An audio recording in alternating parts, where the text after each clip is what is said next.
Hello friends, welcome to my channel mister class 910। दोस्तों आज हम बात करने वाले हैं ना क्लास 9th के इंग्लिश पोएट्री का चैप्टर नंबर 5। इस पर ऑलरेडी हमने प्रोज के सारे चैप्टर्स कवर कर लिए हैं। पोएट्री के भी 4 चैप्टर्स के वीडियो ऑलरेडी बन चुके हैं। तो अगर आपने अभी तक चैनल को विजिट नहीं किया है तो प्लीज एक बार मेरे कहने पर जाकर के आप चैनल को विजिट कीजिए। आपको अगर इंपॉर्टेंस लगता है तो सब्सक्राइब कीजिएगा, अदरवाइज मैं आपको फोर्स नहीं कर रहा हूं। तो एक बार जाकर के जरूर विजिट करना।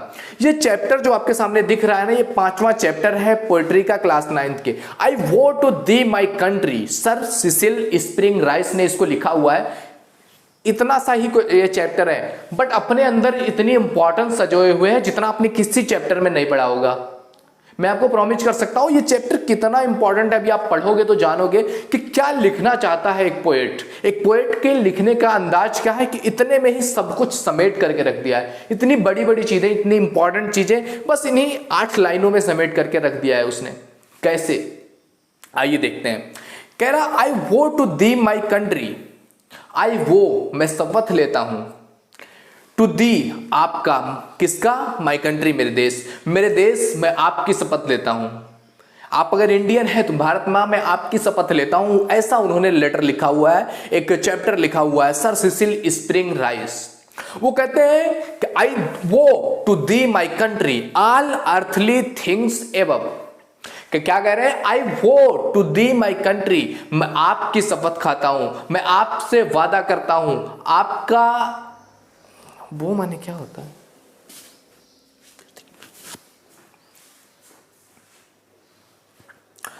आई vow to thee my country all earthly things above.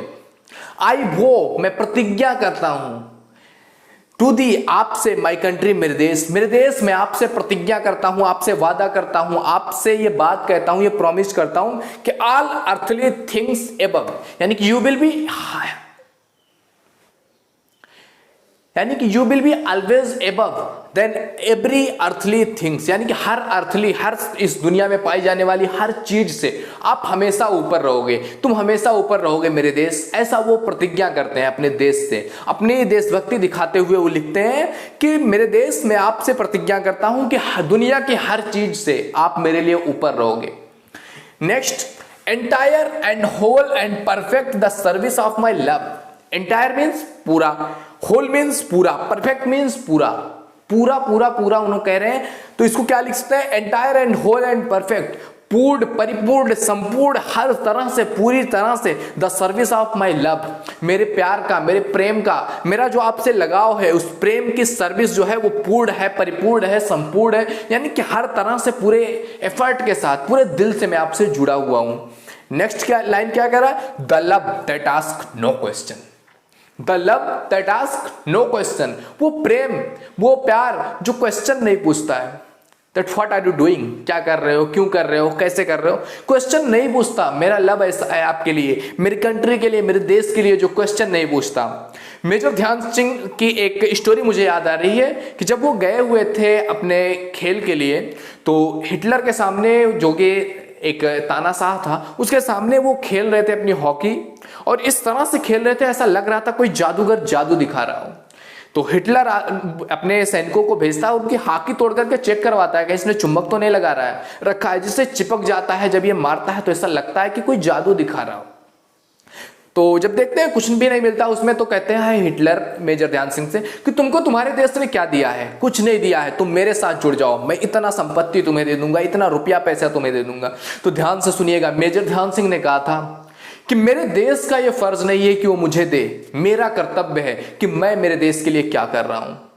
तो वही कह रहा है कि the love that ask no question, कि मेरे देश से मुझे क्या मिल रहा है, क्या कौन कौन से प्रॉब्लम्स है मेरे कंट्री में, आप क्या कर सकते हो अपने देश के लिए, दैट इज वेरी इंपॉर्टेंट। कि आप क्या कर रहे हो अपने देश के लिए, कैसे आप अपना कर्तव्य निभा रहे हो, आप जिस पोजीशन पे हो, जिस स्तर पे हो, कैसे काम कर रहे हो, किस तरह से लाख बुराइयां होने के बावजूद भी आप अपने कंट्री को कैसे प्यार कर रहे हो और उसको आगे ले जाने के लिए काम करते हो। क्योंकि लोगों को मैंने भी देखा है कि लोग बस क्वेश्चन उठाते हैं कि इतनी प्रॉब्लम्स हमारी कंट्री में, ऐसा ऐसा हो रहा है। अरे आप आगे बढ़ो ना, आप कुछ करो ना, लेकिन खुद नहीं करना है, बस केवल बोलना है। तो ये कह रहा है कि that love that ask no question, you may be however, तुम कैसे भी हो सकते हो, कोई भी हो सकते हो, but my love is no question, मेरे लव के पास, my love that ask no question, the love that stand for the test, वो प्रेम है मेरा, अपने देश के बारे में बताते हुए कह रहे हैं कि मुझे मेरे देश से वो प्रेम है that stand for the test, जो हर परीक्षा देने के लिए, कठिन से कठिन परीक्षा देने के लिए भी तैयार है। That lays upon the altar dearest and the best, क्या कह रहा है कि दैट लेज, जो ले कर सकता है, लिटा सकता है, अपॉन द अल्टर, बलि की बेदी जो होती है, जिसको बेदी बोलते हैं, जहां पर बलि चढ़ाया जाता है, कह रहा है the Lay's that lays upon the altar, जो कि अल्टर के ऊपर, बलि वेदी के ऊपर भी सुला सकता है, डियरेस्ट एंड द बेस्ट, यानी कि सबसे प्रिय, सबसे अच्छी वस्तु, सबसे अच्छे को भी मैं आपके लिए, अपने देश के लिए बलिदान की बेदी पर भी चढ़ा सकता हूं। The love that never falters, the love that pays the price, the Lay's that never falters, यानी कि वो प्रेम, मेरा प्रेम मेरी कंट्री से, मेरा प्रेम, मेरा लव मेरी कंट्री से इस तरह से है, मेरे देश से, जो कभी भी लड़खड़ाता नहीं है। फाल्टर्स मीन्स लड़खड़ाना, मेरा प्रेम ऐसा है जो कभी भी लड़खड़ाता नहीं है। The love that pays the price, मेरा वो प्रेम है ना जो हर कीमत चुकाने को तैयार है, हर लेवल पर तुम्हारे साथ खड़ा हूं। यानी कि जिस तरह से एक प्रेम में होता है कि अगर आप सच्चा प्रेम करते हैं तो आप हर सिचुएशन में सामने वाले के साथ खड़े रहते हैं, तो उसी तरह से कह रहा है कि कुछ भी प्राइस चुकाना पड़े, मैं मेरे देश के साथ खड़ा हूं, कितनी भी बुरी से बुरी कंडीशन हो जाए, मैं उसको सुधारने के लिए, उसको अच्छा करने के लिए पूरा एफर्ट डालता रहूंगा, मैं अपना हर कीमत चुकाने के लिए तैयार हूं। इस तरह का प्रेम है सर सिसिल स्प्रिंग राइस कहते हैं कि इस तरह का हर नागरिक का प्रेम होना चाहिए अपनी कंट्री से। The love that makes undoubted the final sacrifice, कह रहा है वो मेरा प्रेम वो प्रेम है जो बिना कुछ पूछे, बिना डाउट के कह सकते हैं फाइनल सेक्रीफाइस, अपनी अंतिम बलिदान भी दे देगा, खुद को मिटा देगा, इस तरह का मेरा प्रेम है। तो इस चैप्टर में सर सिसिल स्प्रिंग राइस समझाना चाहते हैं कि आपका आपकी कंट्री से कैसा बिहेव होना चाहिए, आपका आपकी कंट्री के साथ कैसा रिस्पॉन्सिबिलिटी होना चाहिए। अगर आप एक कंट्री के सिटीजन है तो अपनी कंट्री से, अपने देश से आपको कैसा प्यार होना चाहिए, वो सिखाते हैं सर स्प्रिंग राइस इसमें, इस चैप्टर में। तो आई होप आपको वीडियो अच्छी लगती होगी। अगर आप पहली बार आए हो चैनल पे, आप जाकर के देखो, आपके इंग्लिश के एक एक चैप्टर आपको कुछ ना कुछ सिखा रहे हैं। वो कह रहे हैं आपकी कंट्री है, ये इसकी जिम्मेदारी नहीं कि वो आपको कुछ दे, आपकी जिम्मेदारी है कि आप क्या कर सकते हो, क्या एफर्ट डाल सकते हो, आप किस तरह से अपने कंट्री से प्रेम करना चाहिए अगर आप एक अच्छे सिटीजन हो, वो दिखाया हुआ है इस चैप्टर में। तो आप अगर पहली बार आए हो चैनल पे तो एक बार जाकर के विजिट जरूर करना। आप अगर पहली बार आए हो तो आप जाकर के देखोगे, आपको इसमें इंपॉर्टेंस दिखेगा कि एक एक चैप्टर में किस तरह से आपको पढ़ा रहा हूं, पूरे समझा रहा हूं कि क्या सोच करके सर सिसिल स्प्रिंग राइस ने इस चैप्टर को लिखा हुआ था कि मेरे देश का एक एक नागरिक, एक एक सिटीजन इस तरह से हो जाए कि अपनी कंट्री से प्यार करे, अपनी कंट्री को आगे ले जाने के लिए एफर्ट्स डालता रहे। तो वही सारा किस्सा सर स्प्रिंग राइस ने इसमें लिखा हुआ है। तो आई होप आपको वीडियो अच्छी लगी होगी, पसंद आए तो लाइक जरूर करना, नए हो चैनल पे तो सब्सक्राइब कर लेना अगर आपको अच्छा लग रहा है तो। मिलते हैं आपसे अगले वीडियो में, तब तक के लिए जय हिंद जय भारत, थैंक यू।